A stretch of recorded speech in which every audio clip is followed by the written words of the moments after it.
மக்கள் திலகம் எம்ஜிஆர் மறைந்து 35 வருடங்கள் உருண்டோடிவிட்டது. எம்ஜிஆர் யாரென்று தெரியாத ஒரு தலைமுறையும் தோன்றிவிட்டது. ஆனால் தமிழ் பொது சமுதாயத்தில் நினைவுகளின் எம்ஜிஆர் இன்றும் வாழ்கிறார். இப்பொழுதும் லட்சக்கணக்கான தமிழர்களுக்கு அவர் ஒரு கடவுள். ஒரு நடிகராகவோ அல்லது அரசியல்வாதியாகவோ அல்ல, கிட்டத்தட்ட நாட்டுப்புற தெய்வமாகவே எம்ஜிஆர் இங்கு திகழ்கிறார். எம்ஜிஆர் தனது திரை வாழ்க்கையிலும் பொது வாழ்க்கையிலும் எது நிஜம் எது நிழல் என்று பிரிக்க முடியாதபடிக்கு எம்ஜிஆர் பிம்பம் தமிழக மக்கள் மனதில், குறிப்பாக அவரது ரசிகர்கள் மனதில் பதிந்துவிட்டது. எம்ஜிஆர் கதாநாயகன் பிம்பத்தை வலுவாக்குவதில் அவரது வில்லன்கள் முக்கிய பங்கு வகிக்கிறார்கள். நம்பியாரின் கதாபாத்திரத்தை மிக மோசமாக படைப்பதன் மூலம் தனது கதாபாத்திரம் மிக நல்லவனாக மக்கள் மனதில் தங்குவதை உணர்ந்து கொண்டு தொடர்ந்து அதை செய்து வந்தார். அதேபோல் திரைத்துறையில் சக கலைஞர்கள் அவரை மரியாதையாக அழைக்கும் வாத்தியார் என்ற வார்த்தைகளை தேங்காய் சீனிவாசன், நாகேஷ் போன்ற நகைச்சுவை நடிகர் மூலம் திரைப்படத்திலும் பேச வைத்தார்.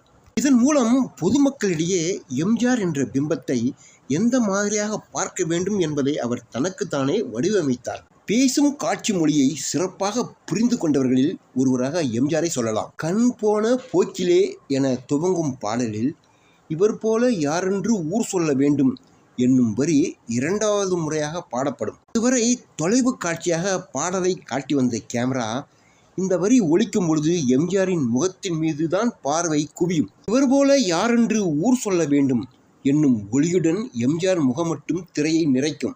இந்த வரிகள் அந்த முகத்துடன் பிரிக்க முடியாதபடி ஒட்டி கொள்ளும். இப்படி பல காட்சிகளை கூறலாம். ஏழை பங்காளன், வெல்ல முடியாதவன், தர்மத்தின் காவலன், பகைவனுக்கு அருள் புரியும் புனிதன், வள்ளல், அன்னையை போற்றும் உத்தமன், நாட்டுக்காக உழைக்கும் நல்லவன், பதவியை விரும்பாத எளியவன், சமூக போராளி, சீர்திருத்தவாதி, நல்லவர்களை காத்து கெட்டவர்களை ஒடுக்குபவன், பதவி ஆசை அற்றவன், ஆனால் தேவைப்பட்டால் பதவியை ஏற்று அதன் மூலம் மக்கள் சேவை ஆற்றக்கூடியவன். இப்படி எத்தனையோ பிம்பங்கள் எம்ஜிஆரிடம். இந்த பிம்பங்கள் அனைத்துக்கும் ஆயிரக்கணக்கான காட்சிகளும் பிம்பங்களும் ஒளி துணுக்குகளும் நிற்கின்றது. என்னை நம்பி கெட்டவர்கள் யாருமில்லை, நம்பாமல் கெட்டவர்கள் பலர் உண்டு. கரிகாலன் குறி வைக்க மாட்டான், வைத்தால் தவறமாட்டான் என்பன போன்ற வசனங்கள் மூலம் ஆரம்ப காலத்திலேயே எம்ஜிஆரின் திரைப்படிமம் வெகுஜன மக்கள் மனதில் உருப்பெற ஆரம்பித்துவிட்டது. இவரையா குறை சொல்ற என்று யாராவது ஆற்றாமையுடன் கேட்க, கேமரா எம்ஜிஆரின் முகத்தை திரையில் நிறைக்க, குறை சொல்பவர் மன்னிப்பு கேட்கும் குரலை அவர் படங்களில் பார்க்கலாம். எதிரிகளை பந்தாடும் எம்ஜிஆர் சில சமயம் சிரித்து கொண்டே அடிப்பார். உன்னை தாக்குவது என் நோக்கமல்ல என்று கூறுவது போல் இருக்கும். வில்லனை வீழ்த்திய பிறகு அவனை கொல்ல மாட்டார். அவன் திருந்த ஒரு வாய்ப்பு கொடுப்பார். முடிந்தால் அவனிடமே அதிகாரத்தை கொடுப்பார். அதிகாரத்தை துறந்து ஆனந்தமாக நடந்து செல்லும் எம்ஜிஆர் மேல் மக்கள் பூமாறி பொழிவார்கள். நீங்கள் நல்லா இருக்கணும், நாடு முன்னேற என்று அவரை சுற்றி நின்றும் பாடுபவர்கள், அவருக்கு உடல்நிலை சரியில்லாத போது என் உயிரை தருகிறேன், மன்னன் உயிர் போகாமல் இறைவா நீ ஆணையிடு என்று ஒருவர் பாடுவார். சர்வ மதங்களையும் சேர்ந்தவர்கள் பிரார்த்தனை செய்வார்கள். எம்ஜிஆர் நிஜத்தில் உடல்நிலை சரியில்லாமல் இருந்தபோது கூட சர்வ மதத்தவரும் பிரார்த்தனை செய்தார்கள். அவருக்காக சிலர் உயிரை விட்டார்கள்.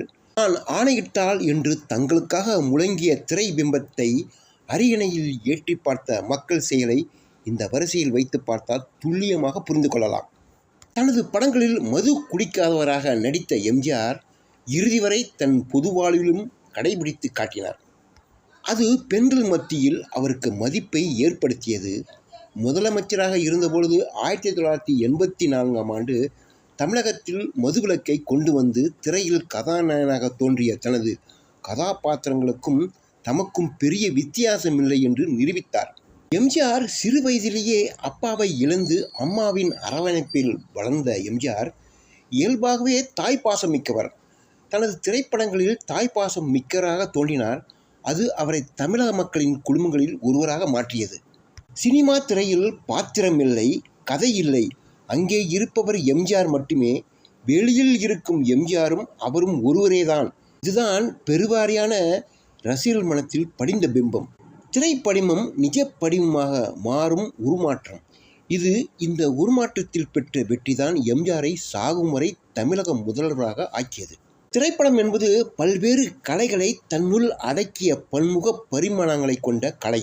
பார்வையாளர்களின் உளவியலை வடிவமைக்கக்கூடிய அதன் தன்மையை எம்ஜிஆரை போல சிறப்பாக புரிந்து கொண்டவரோ அதனை வெற்றிகரமாக பயன்படுத்தியவரோ உலகில் இன்னொருவர் கிடையாது. தமிழ் திரைப்பட ரசிகர்களை பொறுத்தவரை தங்கள் வாழ்வின் யதார்த்தத்தை வெளிப்படுத்திய எம்ஜிஆரையே அதிகம் விரும்பினார்கள்.